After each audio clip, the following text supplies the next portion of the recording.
Bueno, entrando en el tema que nos ocupa, las semanas anteriores habíamos, o la palabra de Dios nos había exhortado un poquito en cuanto a saber decidir, a tener este proceso consciente de poder pensar, de poner en orden las ideas, de poder analizar, ¿sí? En base al entorno, a las situaciones que se viven. Ese análisis es no solo el poner en orden ideas, sino mirar también un poquito las circunstancias coyunturales, es decir, las del momento, ¿no es cierto?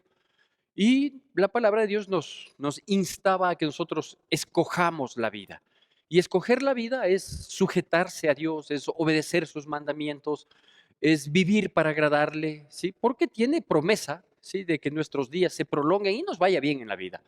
Aclarando siempre de que el hecho de que nos vaya bien no significa necesariamente que nunca tengamos problemas. No, más bien esa advertencia ya fue dada también por nuestro Señor Jesucristo y dijo que en el mundo tendríamos problemas, pero que estemos confiados, ¿sí? No cruzados de brazos, sino confiados, haciendo lo que nos corresponde hacer como seres humanos, agotando la parte humana, pero que Dios nos va a dar esa victoria, ¿sí?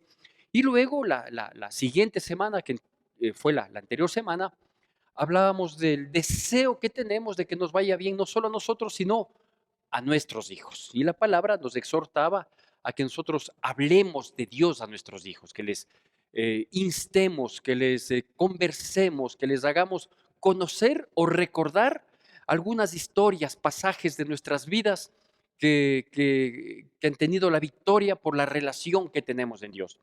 Y a su vez, pues, si es que no hemos venido cumpliendo esa misión, ese mandamiento de Dios que termina siendo de tranquilidad para nuestros hijos y de paz para nosotros, que pidamos perdón, que les pidamos perdón a nuestros hijos por haberles fallado, por no haber tenido esta postura sacerdotal que debemos tener los padres, principalmente los varones, en relación a nuestros hijos. Y a mí me conmueve mucho eso hoy porque soy padre y soy abuelo. Yo quiero que tanto a mis hijos les vaya bien y obviamente a mis siguientes generaciones. Y esa es la promesa, ¿sí? Que hablemos, dice, para que te vaya bien a ti, a tus hijos y a los hijos de tus hijos, etcétera, etcétera, ¿no es cierto? Pero ¿qué hay del resto? Sí, yo sé que a veces nuestro círculo social de preocupación, de cuidado, de responsabilidad, se circunscribe a esto, ¿no? A los hijos y a los hijos de los hijos. Pero también hay otras personas que necesitan de esta guía, que necesitan de esta invitación, que necesitan de este camino, de esta propuesta de vida, ¿no? Hay muchas otras personas y que tristemente no, no tienen el conocimiento o tienen algo que es peor, un conocimiento equivocado de las circunstancias. Es decir, por ejemplo, hay mucha gente, inclusive la cristiana, inclusive de los que asistimos acá y algunas personas, no tengo el conocimiento del nombre, apellido, pero hay muchas personas que ni siquiera saben por qué venimos a la iglesia, por qué estamos aquí, por qué tenemos que escuchar la palabra, por qué tenemos que leer la palabra, por qué tenemos que obedecerle a Dios, ¿no? Entonces, es simplemente un estatuto que nos rige con el propósito de marcar una diferencia. En parte sí, la diferencia que debemos marcar al ser hijos de Dios, es decir, ser personas buenas, honestas, transparentes, gente de bien, etcétera, etcétera. Procurando la protección, cuidado y sustento de Dios, sí, también. Pero claro, la clave en este aspecto es de poder reconocer que después de esta vida hay una vida posterior y que esa vida posterior tiene solo dos opciones. La una opción es en la presencia de Dios eternamente, que es volver al diseño original del plan de Dios, que lo rompimos nosotros los hombres por nuestros pecados, ¿no es cierto? Pero Dios nos está dando esta posibilidad, Dios nos está abriendo esta puerta de decir, en vez de que vayas al otro destino, que ya lo voy a mencionar, vuelve al plan divino, ¿sí? Entonces, a pesar de que eres pecador, fallido, y que has desarrollado esa naturaleza pecaminosa, tienes la opción y la posibilidad de que en lo posterior, en una vida futura, en donde se hará justicia a todo ser humano, tú vayas a este destino, al destino de plenitud de vida en la presencia de Dios y por la eternidad. ¿Sí? Esa es la una opción. Y la otra opción es no aceptes nada, no hagas caso de nada, no creas en Dios o cree en Dios a tu manera o tú simplemente piensa que después de esta vida no hay nada, que es el pensamiento triste y angustiante, en mi caso, de pensar que la gente dice, no, en esta vida es todo, lo que hagas o dejes de hacer, el polvo vuelve al polvo y ahí terminó todo. No, no, no, no es así, ¿no es cierto? Porque si no, estamos hablando de un Dios creador, de un Dios soberano, de un Dios majestuoso, pero también estaríamos hablando de un Dios que puede ser burlado. Es decir, que hay personas que en la vida eh, viven contrario no solo a la voluntad de Dios, sino contrario a la norma grabada en nuestro corazón, que es la de sana convivencia, la de paz, la de armonía, la de apoyo, la de solidaridad. Hay gente que rompe estos esquemas. Hay gente que vive de manera deliberada, que no le importa pisotear, que no le importa pecar, que no le importa perjudicar, que lo único que quiere es vivir para su deleite, para su provecho. Si no hubiera una vida eterna, es decir, una sentencia posterior, un juzgamiento final, entonces estaríamos hablando de que Dios es creador, Dios es generoso, Dios sostiene al mundo, pero que a la postre puede ser burlado. Y como eso no es así, entonces entendemos que el otro destino es una condenación eterna. Esta condenación eterna que es el objeto y el motivo del por qué escoger la vida, del por qué hablarle a nuestros hijos. Y ahora yo quiero mencionarle del por qué predicarle a la gente. ¿Sí? ¿Por qué? Porque si hay una condenación eterna o es una de las dos únicas posibilidades, la condenación eterna, la gente tiene que saber que también hay un solo camino. ¿Sí? La gente tiene que saber que hay una sola manera de poder evitar esa condenación eterna. ¿Por qué la gente tiene criterios como este, no? Por ejemplo, hay personas que dicen no, porque aunque yo haya cometido pecados, aunque yo tenga estas debilidades que como humano las tengo, y eso nos pasa a todos, y es un gran consuelo, ¿no es cierto? Mal de muchos, consuelo de tontos, eh, piensa que puede compensar sus malas actitudes, sus malas acciones, su deliberada manera errada de vivir, puede compensarlo, por ejemplo, con generosidad. Y no estoy lejos de, la, de esta verdad, porque no solo en la época de la venta de indulgencias en la religión tradicional se proponía esto, ¿no? Sino que aquí mismo en nuestro país eh, podemos inclusive enterarnos hoy, y es bonito enterarse un poquito de la historia a quienes nos gusta la historia y ciertos detalles que parecerían intrascendentes, pero que la postre terminan siendo muy importantes. Por ejemplo, saber que muchas de las grandes latifundios o muchas de las grandes edificaciones que se hicieron en nuestro país con la venida de la religión a través de la conquista española, por un lado pertenecieron a este grupo religioso o si no, adquirieron a título de donación o de herencia, de un legado, ¿no es cierto? Entonces, ¿qué es lo que pasaba? Que las personas que tenían muchísimos recursos, ¿sí?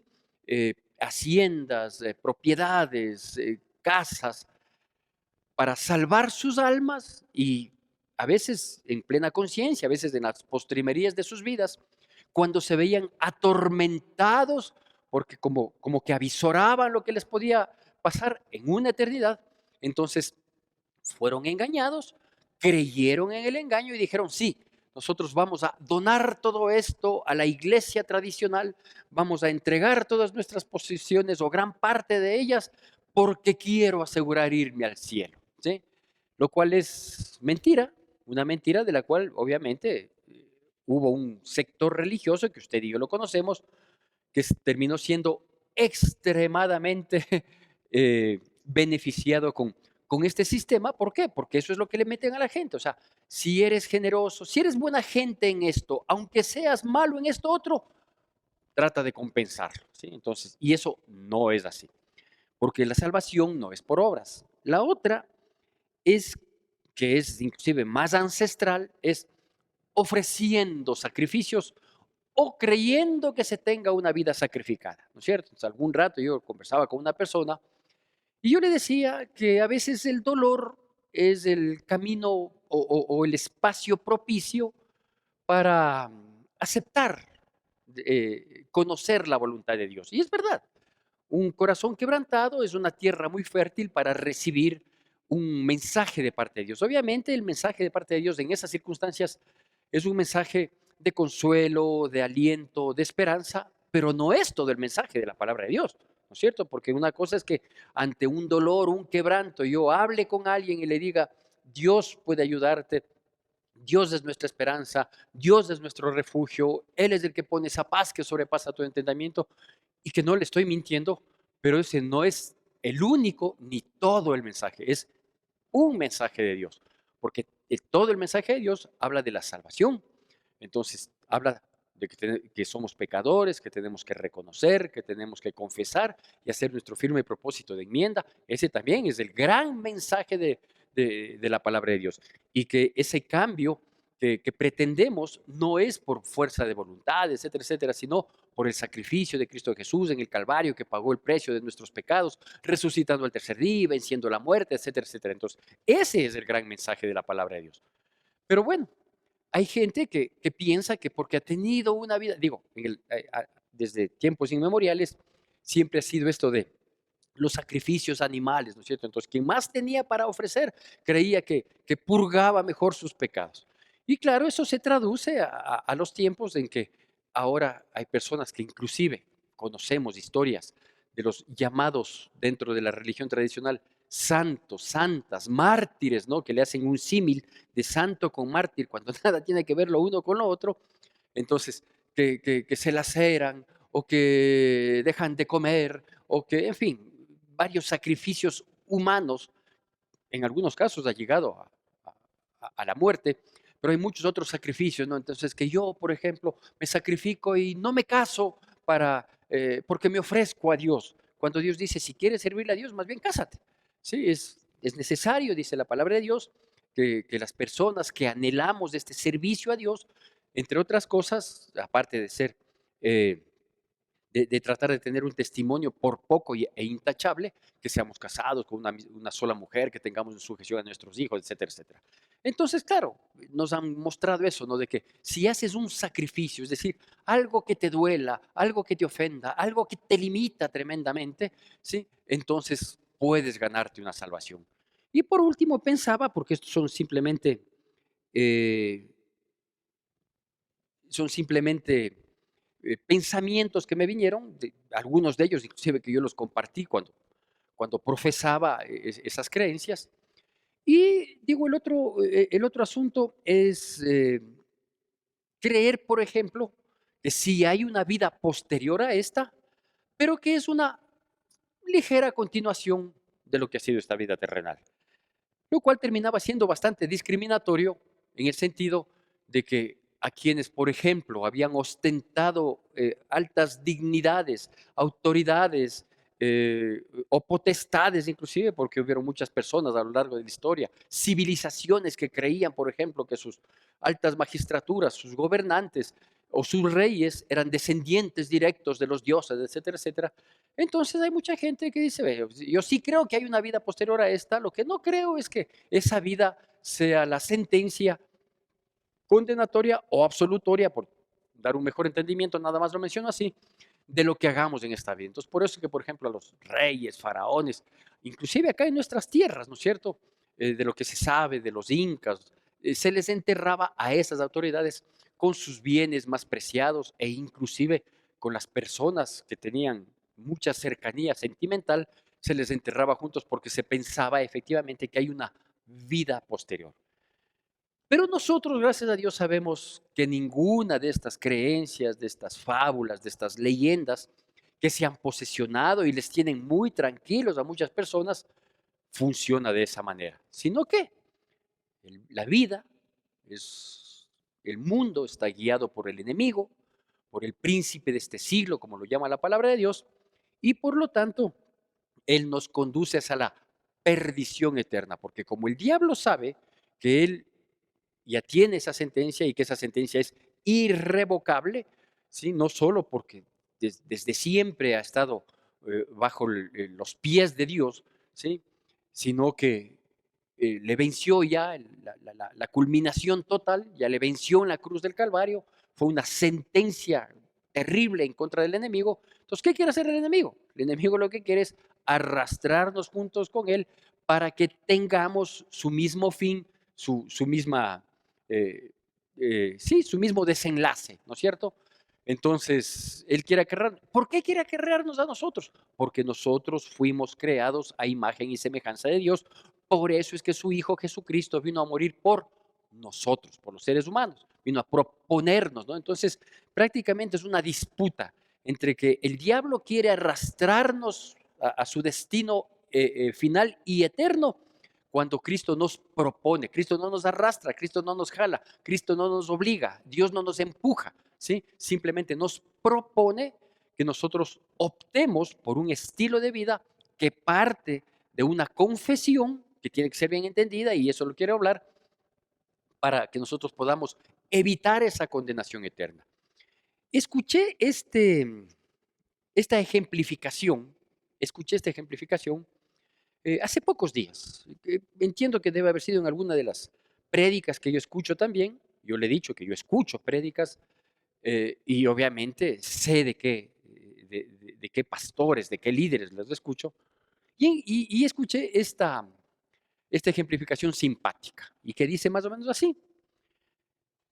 Un niño de mediana edad que aprendió a nadar, no es un experto, no es un, un especialista, quiere cruzar al otro lado de un río y ve que las aguas son mansas, que el caudal aparentemente no es mayor, y del otro lado ve a un hombre experto, un salvavidas, experto con todas las herramientas para poder cruzar el río, aunque este se volviera tormentoso, y etcétera, etcétera. Entonces el niño, confiado en esto y de acuerdo a lo que avanza a mirar, dice, ya sé nadar, sí puedo cruzar al otro lado.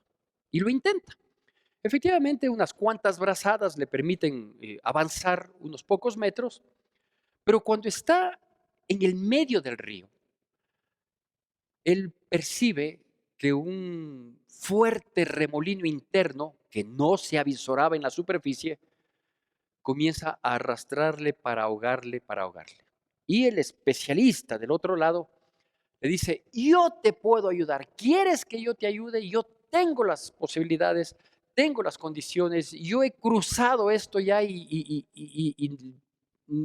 no pudo arrastrarme, ¿te puedo ayudar? El niño dice, no, tranquilo, yo confío en que mi, mi curso de natación de 4 semanas es más que suficiente.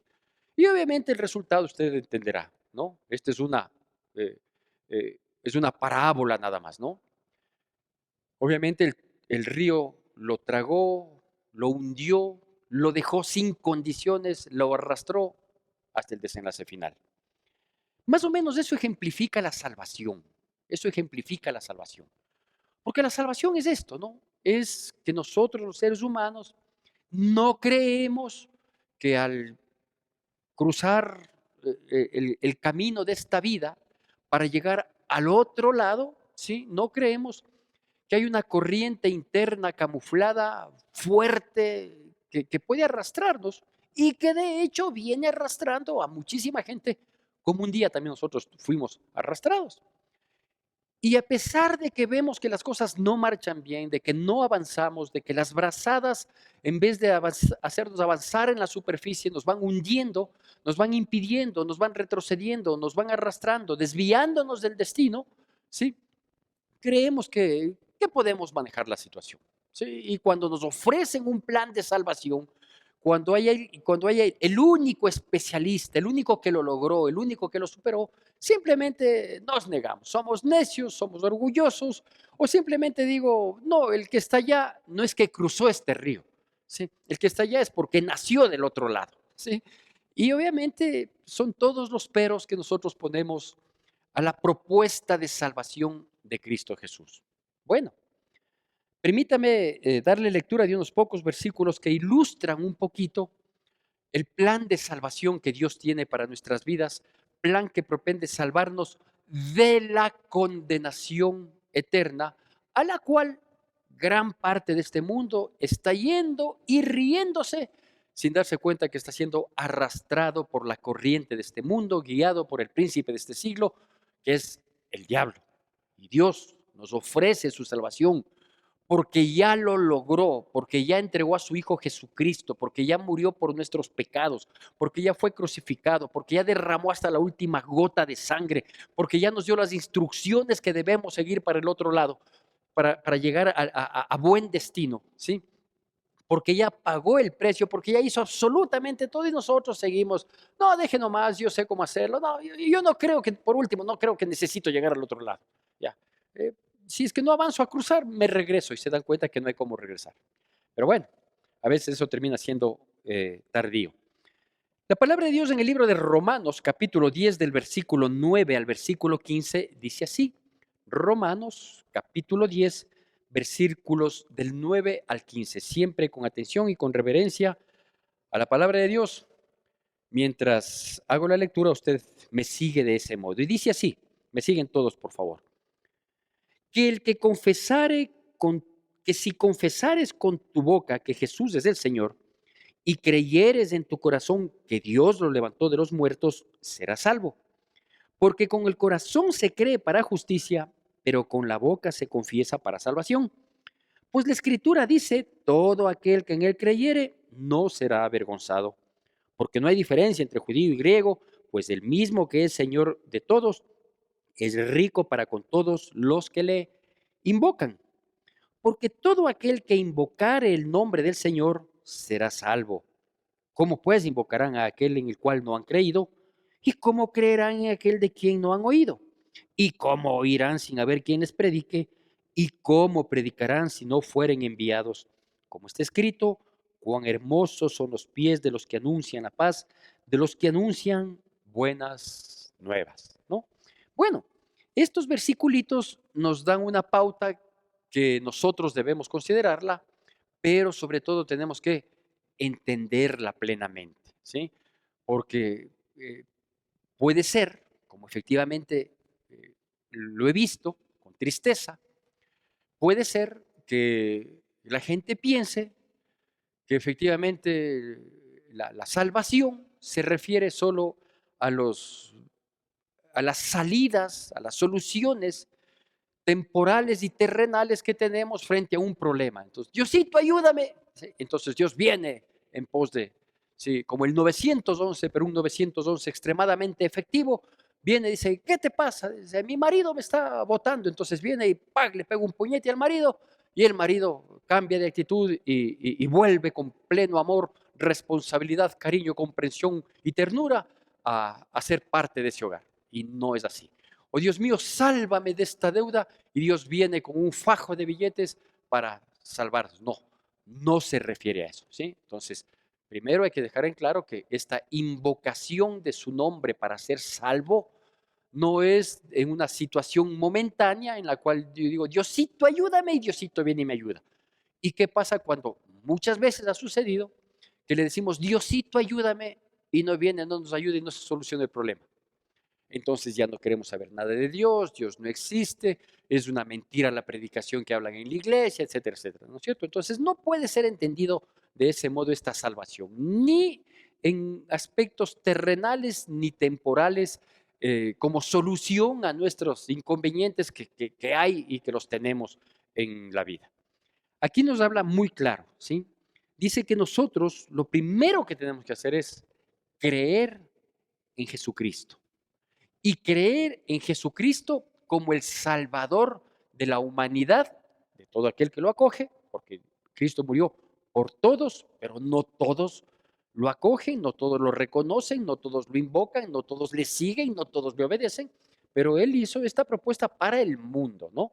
Entonces hay que creer que Jesucristo es Dios y que es el Dios salvador porque Él vino al mundo en condición de hombre para pagar un precio que a Él no le correspondía porque Él es santo y sin mancha, porque Él nunca falló y que lo hizo en beneficio de nosotros. Entonces, eso es creer, no es solo decir, yo sí creo en Dios.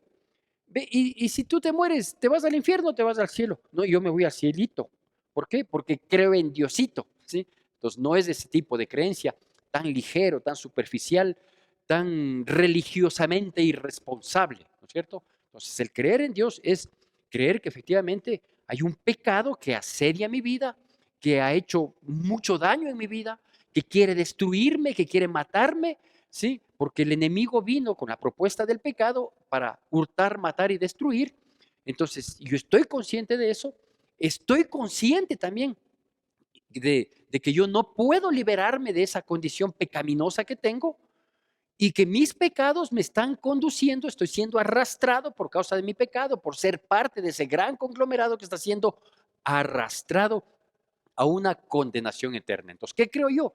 Yo creo en el plan divino de Dios al enviar a su Hijo Jesucristo para pagar el precio del pecado, ¿sí? Aceptando Él la muerte como paga del pecado, poniéndose en mi lugar. Es lo primero que tengo que hacer. Entonces, creer de esa manera, no solo yo sí creo en Diosito, no, ¿qué cree de Diosito? Lo que usted quiere, y no es así. El segundo aspecto que nos dice aquí es que hay que invocar el nombre del Señor. Permítame revisar una vez más para no equivocarme yo. Dice, versículo 10, porque con el corazón se cree para justicia, pero con la boca se confiesa para salvación. Y el versículo anterior, el 9, dice que nosotros, que si confesas con tu boca que Jesucristo es el Señor. Entonces, la invocación, como le mencionaba, no es un llamado desesperado de que solucioname este problemita que se me está escapando de las manos. No. Invocación significa atraer, significa llamar, significa pedir presencia, ¿sí? Eso es invocar, ¿no? Entonces, dice aquí que si nosotros invocamos con nuestra boca, pero tenemos que llamarle, atraerle en la condición de Señor, no en la condición de empleado de nuestras vidas, no en la condición de solucioname y te sigo porque si no me solucionas te dejo de creer, no. Hay que llamarle e invocarle en su condición de Señor. ¿Qué significa Señor? Señor significa dueño, significa soberano, significa potestad total. Eso significa Señor. Entonces, el que invocare, ¿sí? Porque con la boca hay que invocarlo, con el corazón se cree para justicia, pero con la boca se confiesa para salvación. Entonces yo le voy a llamar a Jesucristo, yo le voy a invocar a Jesucristo porque ya creo que Jesucristo fue la propiciación o fue parte del plan perfecto y divino y que Dios consideró que Él era propicio para pagar el precio de mis pecados. Entonces yo le invoco, le digo, ven a mi vida, anhelo tu presencia, pero para que seas Señor de mi vida, no para que seas alcahuete, no para que seas un pana, no para que seas el 911 espiritual, que cuando tengo un problema no solo espiritual, sino económico, de salud, sentimental, emocional, de injusticia, de cualquier índole, entonces te invoco para que vengas y me soluciones. No, para la salvación hay que invocarle a Jesucristo como Señor, porque Él no tiene otra condición respecto de nosotros. O Él es Señor de nuestras vidas, o Él es el Rey de nuestras vidas, o Él es el soberano de nuestras vidas, ¿sí? Y por lo tanto, Él viene a tener esa condición en mi vida. Yo no le puedo invocar en otra condición que no sea la de Señor. Y dice luego el último versículo, el último propósito dice que nosotros debemos confesar, creer, invocar y confesar. ¿Qué significa confesar? Bueno, confesar significa proclamarle. Creo que más cercano la definición de confesar y para un mejor entendimiento nuestro es darle a conocer. Eso es confesar, darle a conocer, ¿no es cierto? Entonces yo creo en Jesucristo como el Salvador del mundo por su sacrificio pleno, perfecto y repleto de amor. Yo le invoco a Jesucristo como el Señor de mi vida, ¿sí? Y una vez que le invoco a Jesucristo como el Señor de mi vida, entonces yo le proclamo, yo le doy a conocer. ¿Cómo le doy a conocer? Hablando primero y luego testificando. Para que esas palabras que yo voy a decir, Jesucristo me salvó, Jesucristo me cambió, Jesucristo restauró mi vida, restauró mi hogar, Jesucristo restauró mi corazón que estaba destrozado, Jesucristo limpió mi mente de tanto pecado y Jesucristo hizo toda esa proclamación que yo tengo que hacerlo, debe tener un respaldo para que esas palabras tengan credibilidad. Porque si no, yo puedo decir Jesucristo es esto, Jesucristo es otro, Jesucristo por aquí, y no estoy mintiendo. Pero si no se corrobora con mi vida, con mi testimonio, porque alguien me va a decir, ver para creer, entonces yo le voy a decir, ¿quieres ver cómo Jesucristo salva? ¿Quieres ver cómo Jesucristo cambia? ¿Quieres ver cómo Jesucristo sana? ¿Quieres ver cómo Jesucristo restaura? Sí, mírame, mírame, ¿sí? Yo era así, ahora soy de este otro lado. Yo tenía ese destino, ahora voy en este camino, ¿sí? Entonces, el, el predicar, el hablar, el confesar, el dar a conocer a Jesucristo, obviamente es con nuestros labios y con nuestro testimonio.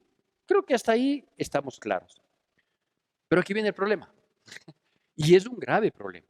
Y ese problema Dios ya nos dio por anticipado el camino a seguir. No digo que nos dio la solución, nos dio el camino a seguir para evitar el problema o para enfrentar el problema y que el problema termine siendo una bendición.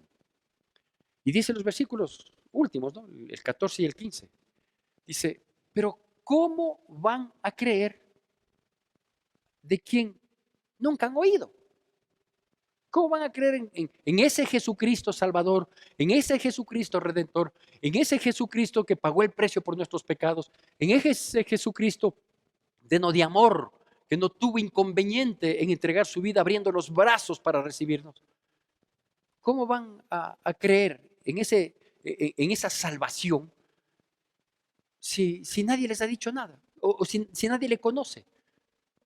Entonces, el dar a conocer es dar a conocer a Jesucristo. Por eso dice, ¿cómo van a creer? ¿Sí? ¿O cómo van a invocar si no han creído? ¿A qué Dios van a invocar? ¿Es acaso un rito repetitivo que los cristianos proponemos a la gente? De que, sí, repite conmigo, Señor, yo te pido que Cristo Jesús sea el Señor de mi vida y que gobierne mi vida y que todo me vaya perfectamente bien en el nombre de Jesús, amén y amén. No, para invocar tienen que saber a quién están invocando y usted sabe que hay que invocarle en la condición de Señor, de dueño absoluto de nuestras vidas. Entonces, ¿cómo pues invocarán en aquel en quien no han creído? ¿Y cómo van a creer en aquel de quien no han oído si nadie les ha dicho nada? Si no oyen, ¿cómo van a entender? ¿Quién cree en algo que no oye? Los ecuatorianos. Los ecuatorianos creemos todo lo que nos dicen, aunque vemos todo lo contrario, pero creemos. Pero aquí dice, no, las cosas no son así. Ellos van a invocar el nombre de Dios. La gente tiene que invocar, tiene que decirle, Señor, yo quiero que vengas en condición de Señor, tomes el control total de mi vida. Pero para que lleguen a hacer eso, tienen que creer. Y para creer, tienen que haber oído, pues. Y para que hayan oído, alguien tiene que haber que les predique. Alguien debe predicarles.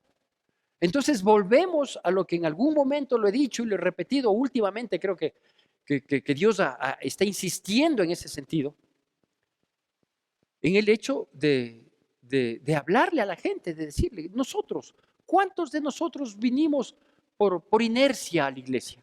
¿Cuántos de nosotros se nos ocurrió un día pasando por la calle X, vi una pequeña iglesia y me entré? ¿Sí? Ninguno. A todos nosotros alguien nos dijo algo. ¿Sí? A veces nos dijeron con un folleto, que eso es casos de excepción. Pero normalmente alguien nos habló, alguien nos dijo, alguien nos planteó, alguien nos hizo ver, alguien nos sacó de las tinieblas tan cómodas en las que nos encontrábamos. Alguien nos dijo, mira, esta es una verdadera luz que alumbra tu vida, tu camino y va a cambiar tu vida y la de los tuyos. Pero alguien nos dijo. Entonces, ¿cómo van a invocar en quién no han creído? ¿Y cómo van a creer de quién no han oído? ¿Y cómo van a oír si nadie les predica? Y esa es la responsabilidad nuestra. Y nosotros fuimos beneficiarios por la misericordia y el favor de Dios. Nosotros fuimos beneficiarios, ¿sí?, de esta bondad de parte de Dios a través de alguien. Alguien Dios usó. Yo lo he dicho, en mi caso fue la Marujita, la mamá de mi gran amigo, que estuvo ahí insistente, aguantando mis payasadas, aguantando mis mofas, aguantando mi insensatez juvenil. Pero alguien me dijo, y cuando comencé a conocerle para llegar a creerle, comencé a sentir la necesidad de recibirle y de recibirle como lo que Él es, como Señor, no como Padre. Yo escuché hace algún tiempo, ¿sí?, en estas mentiras, engaños, estafas del Evangelio de la Prosperidad, en el que decían, tienes que hacerle a Jesucristo tu socio. Socio, por favor, socio. Claro, entonces la pretensión es que Él sea el socio capitalista. Tú me das la plata, yo la gasto. Qué linda sociedad. Jesucristo no es socio de nadie, Él es Señor de todos los que le invocamos, porque le invocamos en esa condición de Señor. Pero hay una responsabilidad en nuestras vidas, una responsabilidad de la cual yo entiendo, tendremos que dar cuenta y razón, porque no es posible que yo me beneficie tan grandemente con la salvación y que no la comparta. Si la salvación no es algo que al compartirle se me acaba, por el contrario, la salvación, mientras más la comparto, sí, más crece porque va llegando a más vidas. Y tenemos esta necesidad imperiosa de hablar a la gente, de decirle a la gente, de mostrarle a la gente. Y si tuvimos una capacitación el día de ayer respecto de cómo generar una conversación, capacitarnos para evangelizar, para llegar a muchas vidas. No tiene misericordia, compasión de los suyos, de sus seres queridos. Ya hablamos de los hijos, que hay que hablarles y repetirles, de decirles para que sus días sean prolongados y les vaya bien en la vida. Correcto, eso yo quiero por mis hijos, pero también quiero por mis hermanos, por mis sobrinos, por mis cuñados, por mis primos, por mis tíos, por mis amigos, por mis vecinos, por mis compañeros de trabajo, por todos ellos. ¿O acaso nosotros nos estamos, y este es algo que sucede, que pasa, tristemente, pero pasa, ya para ir concluyendo, que nosotros en esta vida, no solo que no somos salvos, a pesar de que hemos creído, hemos invocado, pero no somos en esta vida salvos, sino que más bien nos creemos jueces. Y vemos que una persona que tiene una actitud equivocada, pecaminosa, fallida, por demás, a veces parece que lo hace de manera deliberada, ¿sí? Y nosotros ya le sentenciamos, decimos, que se vaya al infierno. Oiga, ¿usted sí se imagina cómo es el infierno? Usted ha oído frases como esta, ya para concluir, que dicen más o menos así: he vivido una situación tan dura, tan difícil, tan terrible, ¿sí?, que era un infierno que no le deseo ni a mi peor enemigo. Ya, esa es una frase, ¿no? Porque cuando uno enfrenta una situación difícil, crítica, y a veces se extiende el tiempo de dolor, de tribulación, de adversidad que se vive, uno considera, dice, esto es el infierno. ¿Por qué decimos así? ¿Simplemente porque es una frase? No, porque tácitamente imaginamos que el infierno es eso. Es una situación terrible, crítica, espantosa, y no le deseo a nadie, ni a mi peor enemigo. Oiga, ¿qué tal si a nuestros amigos, si no a nuestros peores enemigos? No sé si los tengamos, espero que no. Si los tenemos, cuanto antes a solucionar el problema. ¿Qué tal si a nuestros amigos, a las personas que amamos, les proponemos esta inmerecida bendición de obtener la salvación? Porque somos salvos por gracia, es decir, no nos costó absolutamente nada. Es más, yo suelo decir así, que el requisito para ser salvados es ser pecadores. Así que hablemos, propongamos, cumplamos, porque no hay salvación sin predicación. No hay salvación, así se llama este tema. No hay salvación sin predicación.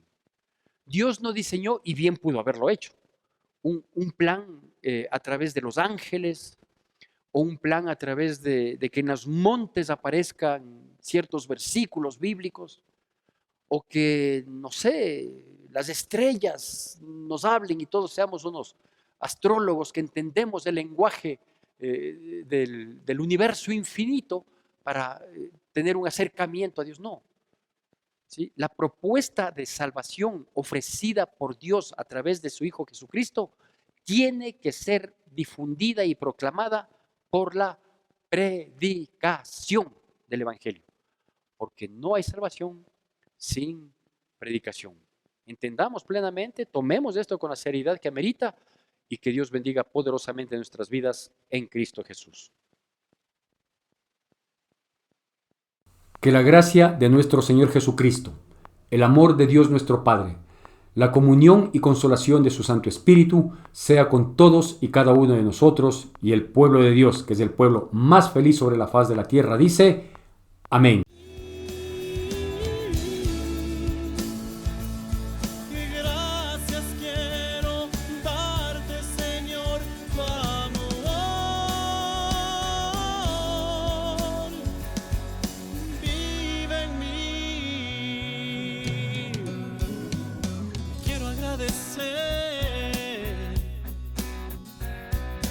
Aquel que mi vida salvó,